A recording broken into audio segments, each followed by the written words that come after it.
Hello everyone, আমি মৌমিতা। আমার একটা ছোট্ট ব্লগে সবাইকে ওয়েলকাম। যদি এই ভিডিওটা ভালো লাগে প্লিজ তোমরা লাইক কমেন্ট শেয়ার করো, ওকে? এটা ছিল কালকে জামাই ষষ্ঠীর ব্লগ। আজকে আমি ভয়েস ওভার দিয়ে বলছি।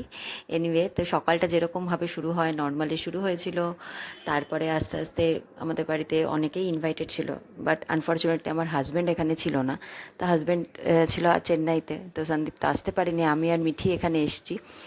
তো সকালবেলা রান্না বান্না অনেক কিছু, জামাই ষষ্ঠীতে যা যা আয়োজন হয় তোমরা তো সবাই জানো যে কত রকমের রান্না হয়। মারা যতই কষ্ট হোক না কেন, মারা ঠিক মেয়ে জামাই বা সবার জন্য চেষ্টা করে ভালোভাবে যাতে সবাই আমরা খাওয়া দাওয়া করতে পারি। আর ও আসতে পারেনি তো কী আছে, বাট অনলাইনে আমরা ওর খাবারটা ওখানে পাঠিয়ে দিয়েছিলাম, তো ওটাই আমি অনলাইনে হোয়াটসঅ্যাপে ওর সাথে কথা বলছিলাম ভিডিও কলে যে ঠিকঠাক মতো খাবার টাবার খেয়েছে কিনা, মিস করছিলাম। এনিওয়ে, তারপর ও বললো হ্যাঁ খুব ভালো লাগছে, এনজয় করছো কিনা, এইসব কথা টথা হচ্ছিল। হতে হতে তারপর বাড়িতে আমার ননদের বর, আমার যা, তাদের বাচ্চা পচ্চা, আমার মিঠি, সবাই ছিল। আমরা ওখানে খাওয়া দাওয়া হয়ে গেছিলো। খাওয়া দাওয়ার পর আমরা সবাই বসে ওখানে আড্ডা মারছিলাম। যা হয় বাঙালিদের, আড্ডা ছাড়া কখনো কোনো অকেশন কমপ্লিট হয় না। তো আড্ডা মারতে মারতে এভাবেই হয়ে গেছিলো বিকাল। তারপর সবাই আস্তে আস্তে আস্তে যে যার বাড়ি চলে গেল। আমি মায়ের কাছে এসেছিলাম, তো আমি আর শ্বশুরবাড়ি কালকে ফিরিনি। তারপর আমি, সবাই চলে গেল।